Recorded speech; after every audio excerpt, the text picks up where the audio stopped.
So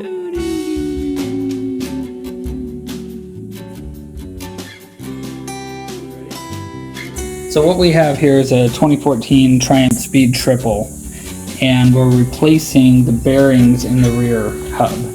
I've been getting this clunking type of sound that haven't been able to diagnose, and so I've gone ahead and ordered all new bearings. These are the bearings that have come out. We've got the needle bearing here, ball bearings, which kind of stick together as one piece, but just with this little nylon ring, and then another bearing here that comes out of the hub. And so any one of these bearings doesn't feel bad individually. They're smooth, they spin, there's nothing clearly broken, and any of these ball bearings are all good. It all looks good, but alas, the needles are all good. This just is clunking. So, all new bearings. The last one to go in at this point is this bearing right in this hub, the centric hub on the outside, and so we'll do that. The other two bearings that I've already replaced, driven out, and put back in on this eccentric hub here have been replaced. Simply put, I just drove them out with a punch and a hammer. You just got to be super careful not to mar the inside edges as you drive them out, and they both came out very simply. And at this point we'll put the new one back in, and so I'll show you how to do that.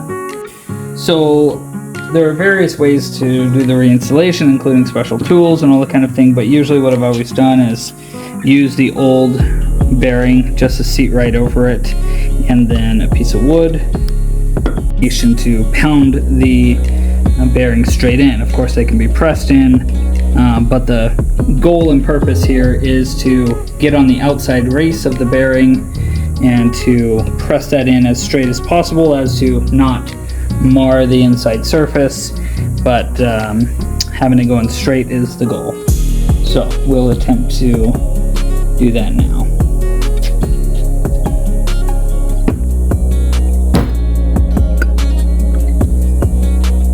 As you can see, we've already got it a little bit crooked.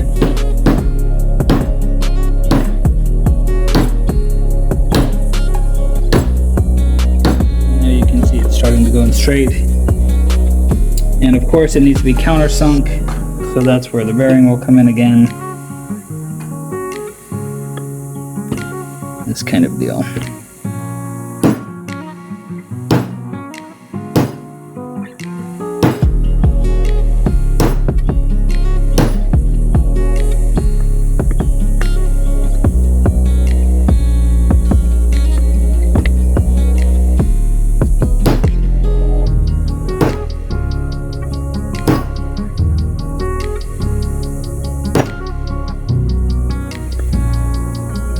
I just want to take a look.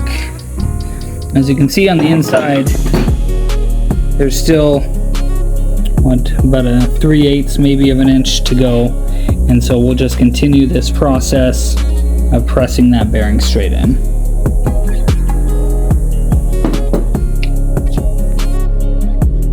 Okay, so now that that's complete, and honestly I used the old bearing, I put it, just to place over the top as shown, and then the wood on top, pound that all down so it's countersunk, and as you can see on the inside it's completely flat against that base there. And the next step is to take the dust boot here, the little dust cover, clean that up and make sure that there's nothing on the inside. It all looks relatively clean. We'll give that a little grease, of course. Make sure we nice and relatively clean. I'm using Master Pro lithium grease. The lithium is recommended. Relatively simple, just a dust cover. So we'll put that in place and then go on to the next bit.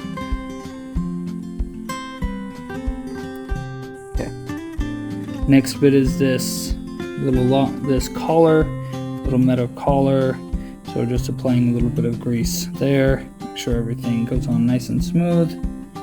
And that just simply sits right on top of the dust cover and gives a nice flat surface to press the nut against. So on the inside of this hub, there's this spacer. It's about a $20 part, but this was the first indication of bearing damage from the original. It may be difficult to see, but there's a pretty significant ridge here, nice sharp edge. It looks like it's been over tightened over time, and this is the first time I'm taking this bike apart at this point, so I'm just finding these little things and replacing them. Again, this is a $20 spacer through Triumph, and that simply just sits on the inside of the hub. This next bit, I'll admit, I don't know 100% about. However, these little rubber dampeners go on the inside here of this hub, and they simply just sit there, small side and a big side,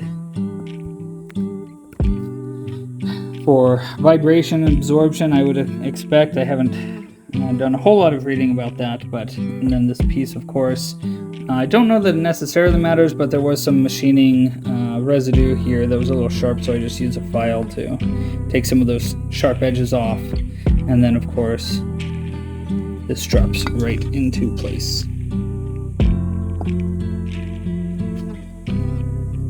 And I just wanted to show you that just sits down there and kind of stays in place. It kind of mounts on this side of the hub right here, and that helps to hold the eccentric, I don't even know what this is called, the tightener actually mounts like this, and this is what you use to tighten and loosen your chain. And so it's not perfectly round, of course, and so that's just part of that mechanism. One of the things you can see is this residue on here that I haven't completely cleaned off, but what that is copper grease. I'll show you the brand that I'm using, this copper-based anti-seize, and that goes on effectively to keep the parts from sealing up over time. And as you can see, there's still some residue left over. So as part of this, just a simple WD-40, right, paper towel, and it cleans right up.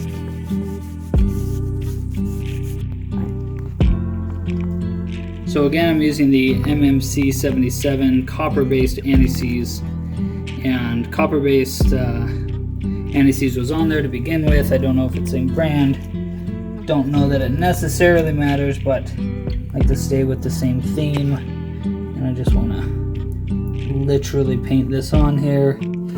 This bike has 30,000 miles on it, just over 30,000 miles at this point. And so I want to make sure that it'll go for an easy another 30,000 miles well into the future, and maybe pass this bike on to one of my sons. Know that it's nice and safe.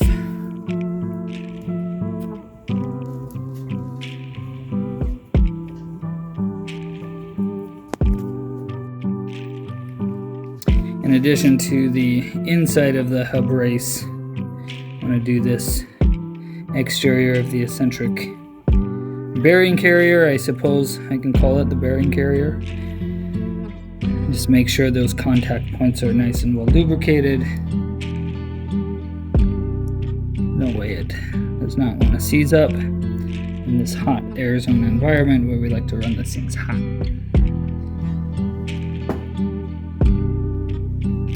So now, if I recall, bearings go down to insert. It should just float right in without a whole lot of persuasion.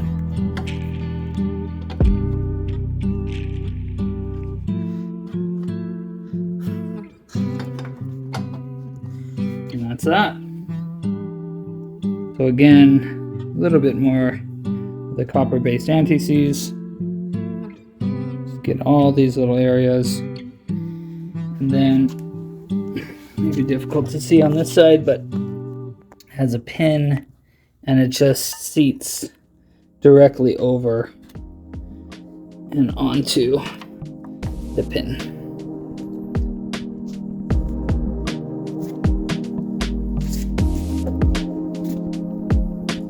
So next step here is the lock ring. There's a groove right on top, so that's why you want to make sure everything is seated nice and snug. And then this goes literally right in around. Don't know that there's a secret necessarily to these snap rings. I do have a pair of snap ring pliers, although they prove to be pretty ineffective in the removal process, so we may have to muscle this on. Okay, so after using your snap rings to reinsert this mamma jamma of a snap ring just into that groove, once that's seated in there, we'll move on to replacing the axle shaft, and long end goes from this side, literally just goes right in place as such. So from the opposite side of the bike, now we've got this small half shaft. There's a tiny little washer. This has already been greased because I just took it all apart, so you just don't want to forget that little guy. And then on its heels comes the hub assembly afterwards. Splines match up with splines. Like I said, already pre-greased. This will just fit right in here. Just mind the chain. And then that is a completed assembly. You can just see how nice and smooth that whole thing rotates. The chain on, there's a conical washer that will go right over the assembly here, and then another castle nut basically, and it's got a little groove here that we'll use a punch and a hammer just to tap into place there once we get that all torqued to about 85 pounds on this side. And then the other side, once we mount the tire, is going to be 107 foot-pounds. So 85 foot-pounds on one side, 107 on this side. Remember, always use branded parts for perfect fit. So nut I was telling you about. And the conical washer, I suppose I should have shown you, but there's a way that goes on to ensure it presses against the hub assembly. See how this is, it's conical basically, right? So it can only go on, it should only go on one way. So pressing against the hub assembly, and you've got your nut.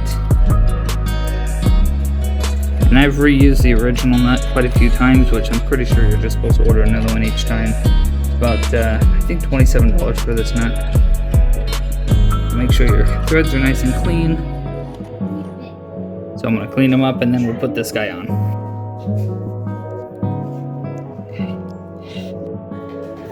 So next step here, sorry about the glare, the ABS sensor. So it's a little bit tricky. I always take a picture because it's just the way that this thing goes together. But basically you've got this little bent bracket here, and it goes behind the stainless bracket, and then T27, T30, sorry. So T30 goes right, oops, like that. Of course, drop the washer.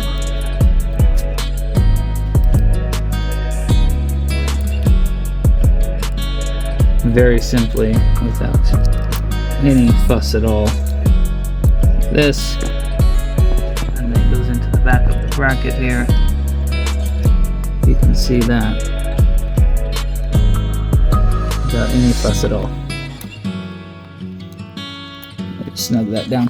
Quite honestly, a lot of operations, it's been a little bit of time since I took this one apart, but probably should have put this back in before putting the hub and the chain on. It would have been a little bit easier. But you want to make sure that you've got this in correctly, because if not, the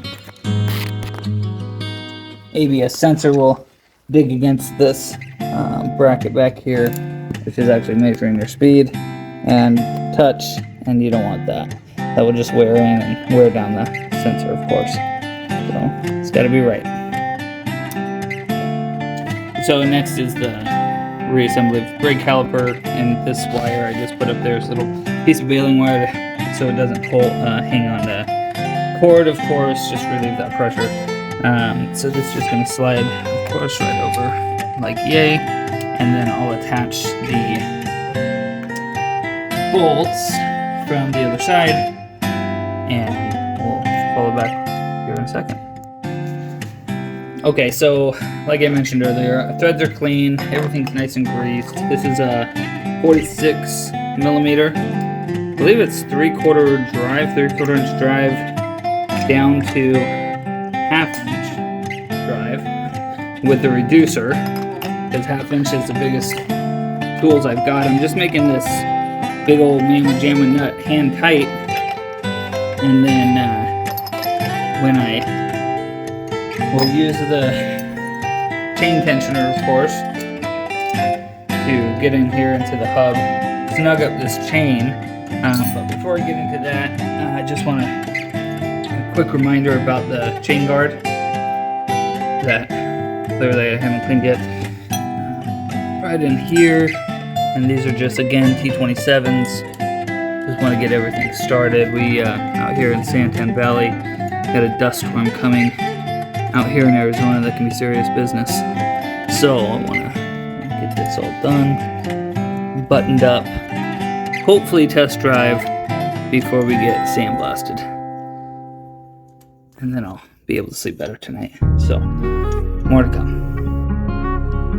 Okay, just as a matter of formality, it's a T30.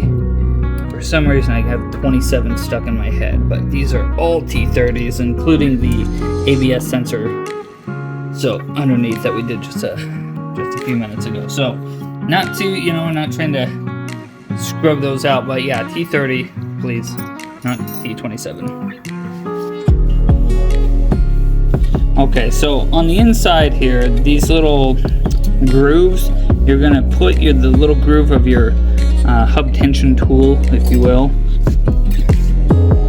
up on the inside, and this does get tricky because you've got the heads of these bolts that like to get in the way as well. So gingerly grab a hold, give that a little bit of pressure, not too much. Brand new chain here, so and then 17 millimeter pinch bolts right here. We'll snug this down. Got my 12-inch extension, of course, on there, which is always a good time. So we'll snug down the pinch bolt just to lock that pressure in place while we put the, and this is going to be torqued to 55 pounds once we get there, but this will give me enough tension on the chain and suspension to put the wheel on, get it off of the ratchet straps that we have the bike hanging from.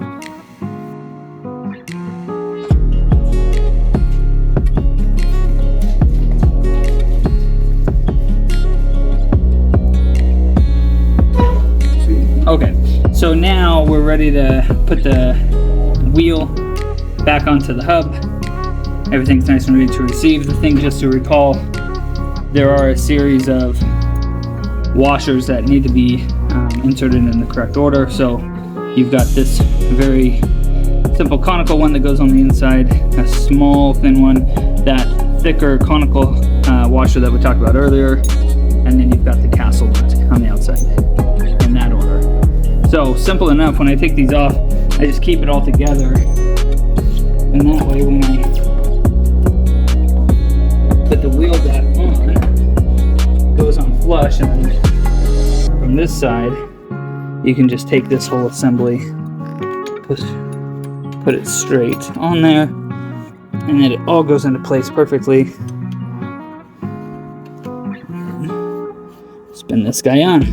This will be 146 Newton meters, which equates to about 107 foot-pounds. Okay, so you can see the bike is hanging. I've got it hanging from ratchet straps just to have it off the ground, so I've taken apart the entire back end. But now we've got everything back in place. I'll use the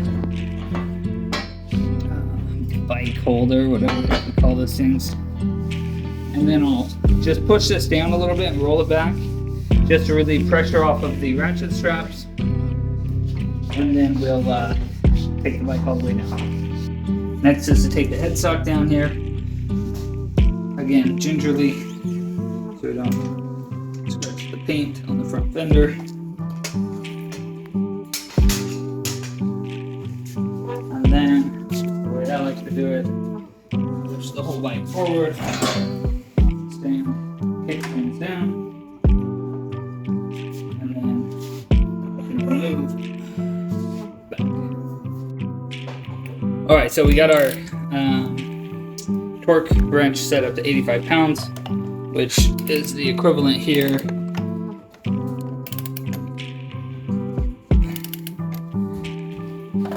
Oops. Just be careful not to pull the bike down.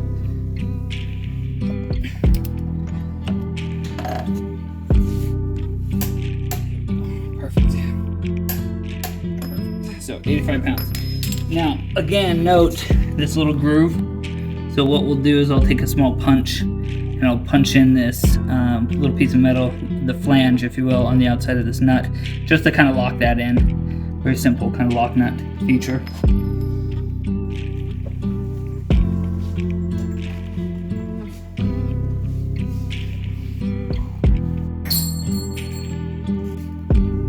Then on the wheel side, of course, 107 foot-pounds, excuse me, 107 pounds, which is equivalent to 146 Newton meters to foot-pounds, 107.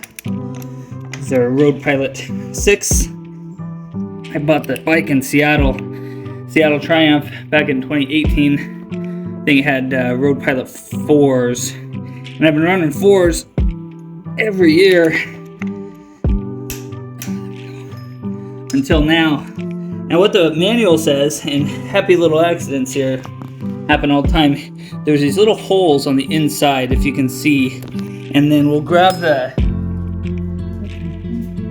right here, this is your little pin, and there's holes on both sides, and with each groove of this castle nut, this little hook will go into one of these grooves here, like yay, and of course, just like a good lock ring, we'll go around this groove on the inside all the way around.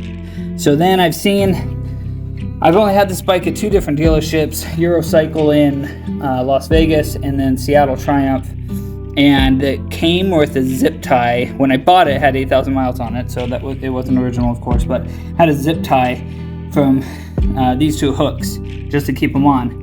Now then, Eurocycle, I think it was a year, 2 years ago now, when I had my last Road 4 put on, used wire, really thin wire, to go around, twisted it up all really nice, and I, quite honestly like that a lot better. So, because zip ties are what I have, that's what I'm going to use, and we'll go from there. But that's how it's about done now at this point. Just going to check the tension on the chain, and we'll do a little testy drive.